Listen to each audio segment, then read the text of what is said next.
Rester assis trop longtemps sans bouger représente un danger pour votre capital santé et peut engendrer des tensions dans les muscles de vos hanches et des douleurs dans le bas de votre dos, votre nuque ou vos épaules.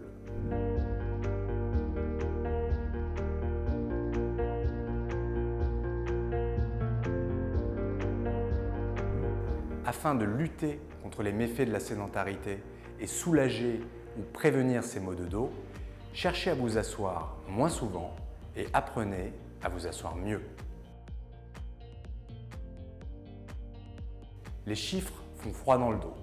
Les Français passeraient près de 4 heures par jour devant la télé.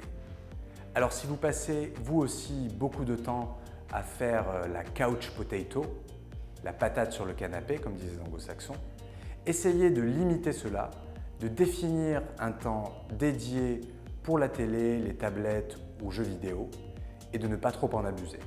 Inutile cependant d'être trop radical, allez-y progressivement, grignotez un quart d'heure, une demi-heure sur votre temps sédentaire.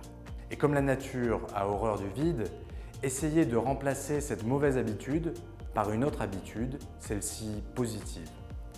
Vous pouvez par exemple passer davantage de temps de qualité avec votre famille ou introduire une activité physique de courte durée le soir en rentrant au lieu de vous effondrer immédiatement devant la télé.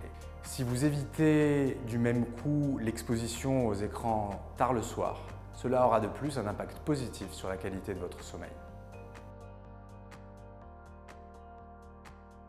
Changer de petites choses dans votre routine quotidienne peut avoir un énorme impact. Passez-vous du temps assis en voiture ou dans les transports pour vous rendre au travail? Dans ce cas, essayez de voir s'il n'y a pas là une opportunité d'être plus actif. Pour un trajet court, que vous faites habituellement en voiture ou en métro, privilégiez la marche ou le vélo. Évitez la voiture ou les transports pour les trajets de moins de 2 km. Si vous faites un trajet long pour aller au travail, descendez une station de bus ou de métro plus tôt ou garez-vous plus loin pour terminer votre trajet à pied. Si vous empruntez les transports en commun, évitez de vous asseoir toute la durée du transport. Si l'occasion se présente, prenez l'escalier plutôt que l'ascenseur ou les escalators. Cela favorisera la circulation sanguine et vous brûlerez 50 à 100 calories de plus par jour. Il est primordial d'avoir une bonne posture assise. Lorsque vous êtes mal assis, avachi sur votre chaise, le dos courbé, vous allez vous fatiguer plus vite et risquer de développer des tensions dans les hanches, le bas du dos, les épaules ou la nuque. Afin de ne pas recourber la colonne vertébrale, assurez-vous d'être bien assis sur les ischions, les os pointus en bas du bassin. Si vous sentez que votre buste est posé sur les fesses, redressez-vous. Balancez-vous d'un ischion sur l'autre afin de vous assurer que votre dos est bien droit. Les pieds sont posés à plat, perpendiculaires au sol. Ensuite, l'idée est de faire le moins possible d'efforts avec la nuque, les bras et les mains.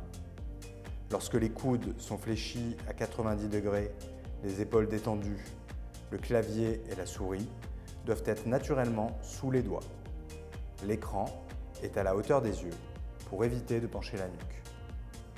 Bougez légèrement de temps à autre. Vous pouvez parfois reposer votre dos sur le dossier du siège pour répartir la charge du tronc entre le bassin et les épaules. Pensez à corriger régulièrement votre posture en vous redressant. Resserrez les omoplates, alignez le nez, le sternum et le pubis sur un axe vertical pour retrouver les cambrures naturelles de la colonne vertébrale. Enfin, introduisez une interruption dans la posture assise en faisant une pause toutes les 30 à 45 minutes. Levez-vous pour téléphoner, parler à un collègue, aller remplir votre gourde ou faire quelques étirements. Ces mêmes principes restent valables lorsque vous êtes assis chez vous ou dans les transports. Gardez le dos droit, évitez les sièges trop bas ou trop mous. Lorsque vous regardez la télévision, installez-vous bien en face pour ne pas avoir à lever la tête, à la baisser ou à la tourner. Et n'oubliez pas les pauses régulières.